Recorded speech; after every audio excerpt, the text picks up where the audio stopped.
Well, hello everyone. Hopefully you're doing pretty well today. My name is Deborah and welcome to my channel, Crafty Chalk and Creations. I'm an independent designer of Chalk Couture, and today's project I want to make a sign using their wooden door tag. This is Chalk Couture's door tag. It is a 9x12. It's double-sided, so you can do a project on one side, you can do a project on the other side, or you could have it horizontal as well as vertical. My project today, it's going to be vertical. And I am going to be using this transfer. This is called Smart Loving Kind. And unfortunately, at the time of doing this video, I found out this transfer is sold out. I'm not sure if it's going to be returned, be restocked or not. That I do not know. However, if you like this idea of being able to make a project with their door tag, I have a couple other transfers here that might interest you that are currently available. This is the jar cutouts for the herbs, so you've got your oregano, thyme, rosemary, parsley. That would look really cute on the door tag, and you want to go ahead and put it in your kitchen. That would be a great option also for a project to do with a door tag. That's an idea that I might be able to do. Not sure. And this one, home is where my plants are. I thought this would be really cute if you want to put this outside in your garden. Just if you ever are going to use a project outside with the paste, make sure you use a spray clear sealer like a Krylon or Rust-Oleum clear sealer. Now you can use a matte finish or gloss, it's totally your personal preference. And once you spray it with the sealer to set it, I would personally go over it with another clear coat of varnish that you could roll on. That's just my personal thing if you're going to put it outdoors, because the paste is water soluble, and with some wear and tear it could wear off if you put it outdoors. But I thought that would be really cute. Or if you have like a little greenhouse or some place where you keep all your plants at, that would be a really cute sign for that. Now, it does have a hole in it, so if you want to hang it, you can do that. I am not going to do that today. I am going to use this as a sign that I'm going to put in on a pedestal that I have. A little wrought iron pedestal. Now, Chalk Couture does have some pedestals. I do not have those. I have my own personal ones. But I will post those down. Any of the products that I am using with Chalk Couture, as long as they are in stock, I will post an editable shopping cart link down below. That way, if you're interested in it, or if this gives you some inspiration ideas and you want some of these materials to make your own project, it'll be down there. And editable means you could add, you could subtract, you would add your own colors that you want to. That will all be down there. All right, now this is wood. It is already pre-painted, and there is a little bit of texture to it. So I went ahead and used some surface wax, some of their surface wax. And now I've already pre-waxed this to save some time, and there is a slight sheen, but that is just to make sure that I have a good contact because it does have the wood grain. For my transfer, these are mesh screen transfers. These are reusable. And so that way it has good contact to it. And also, even though I'm going to fuzz this to take some of that stickiness off, I'll demonstrate that in a bit, it does not stick to your surface so much to where when you go to pull it off, you could possibly damage your transfer. So I'm going to get started here. Like I said, I've already waxed this. It does not take much. It's just a little surface wax. You get a couple of towels, one to put your wax on, just a little bit, and then you use another one to buff it. It's that quick.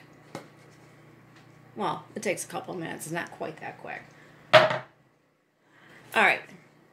Now, I wanted a neutral project. I wanted something a little bit neutral. So I'm going to be using camel paste today.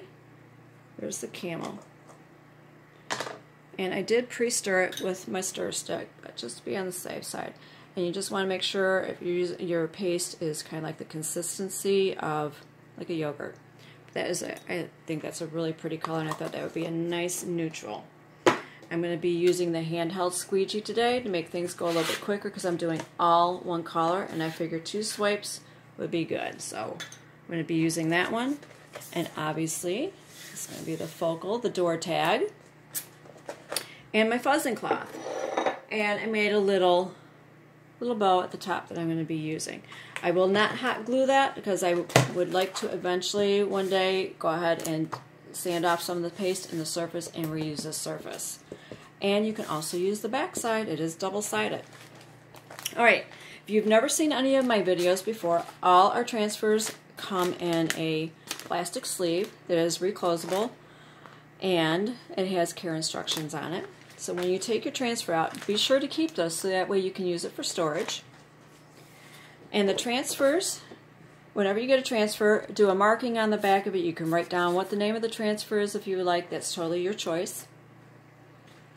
But this, you do this because this is the matte side, and your transfer is adhered to the shiny side.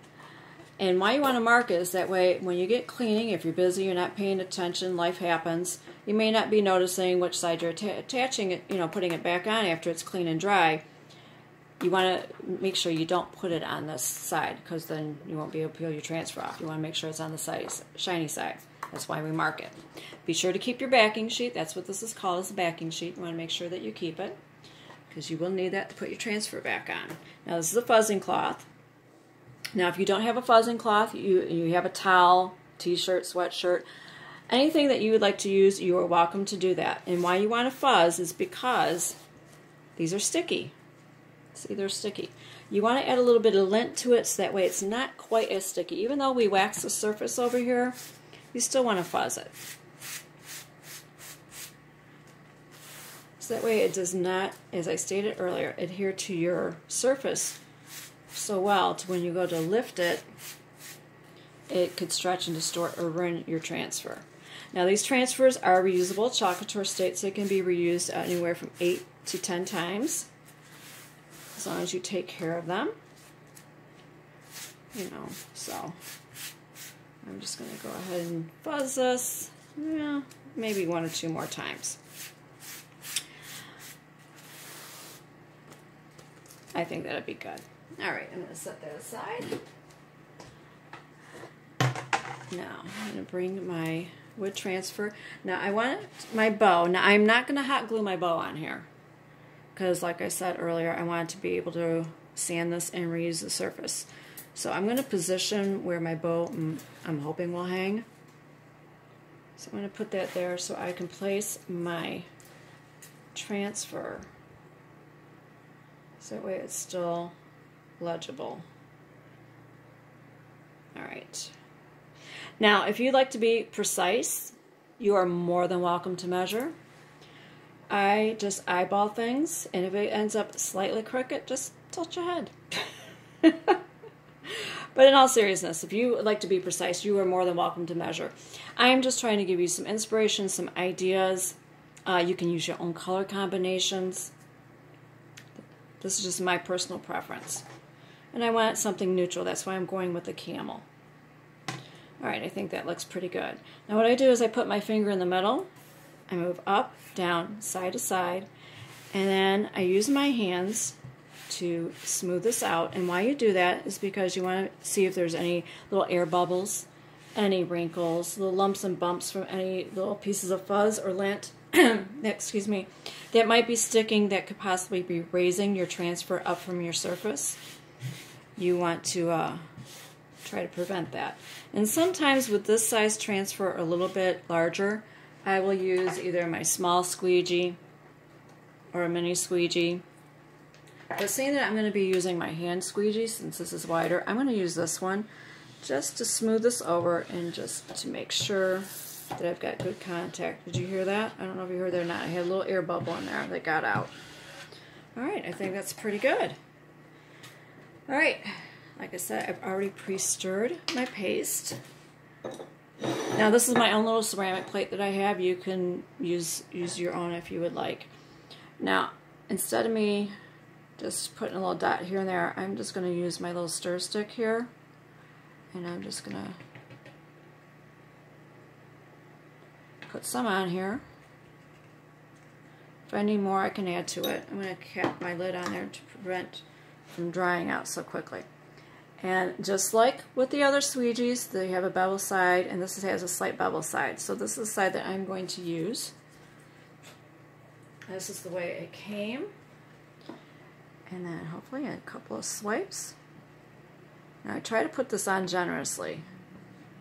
And I'm going to need a little bit more paste, because I can always scrape off the excess.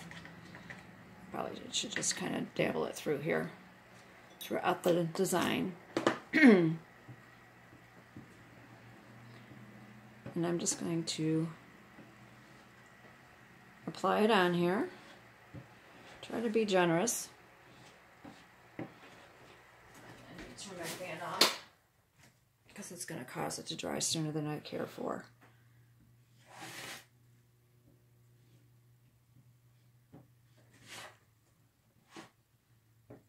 And now I'm just going to apply a little bit more pressure, scrape off the excess where I see some of the transfer coming through. And now I'm just going to, like I do with the other squeegees, I'm just going to scrape the excess back into the jar. Or you can scrape it back onto your surface that you keep your paste or tools on. Whatever your preference is there. Now to lift this, you start at the corners, okay, to get it started. And then you start in the middle. And then you slowly lift it up. And why you want to slowly lift it up is that way if you may have missed anything, you can lay it back down and you can just do a little touch up. So far I'm liking this. Oh, I love this.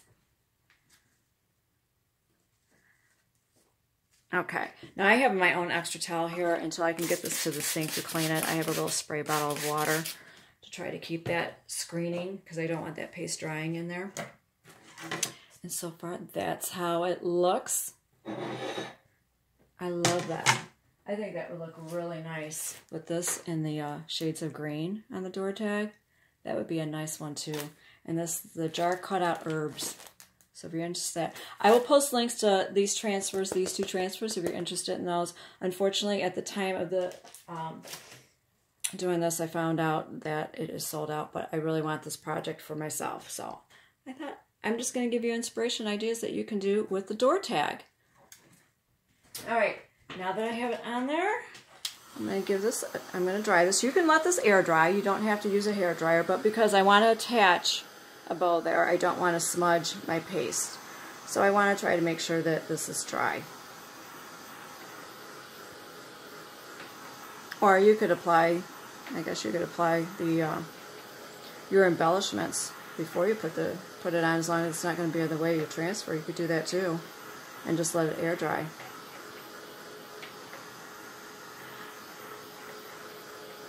But if any time during this video, if you like this project, you like the idea of the door tag, or this gave you some inspiration, I would greatly appreciate it because it would help me with YouTube if you could subscribe to my channel, give this video a thumbs up, and also click that notification bell so that way you will be notified of whenever I make another video and get it posted.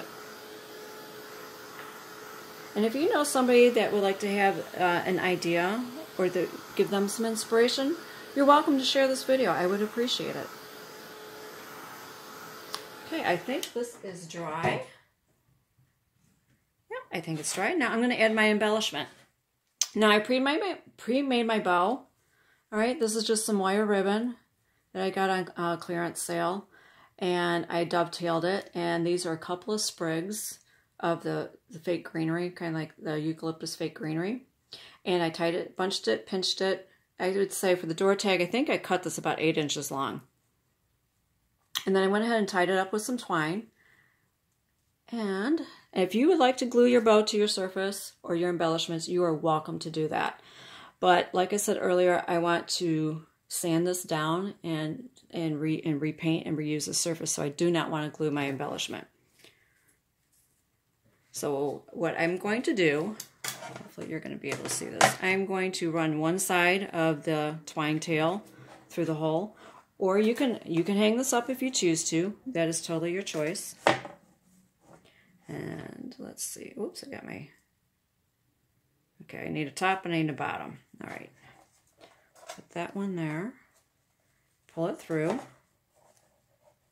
okay, and then all I'm going to do is tie, because I'm going to put this on an easel. I said pedestal earlier, I misspoke. I'm going to put this on an easel, and I want to hide that hole. Okay. And then I can just fluff this up a little bit more. Play with it.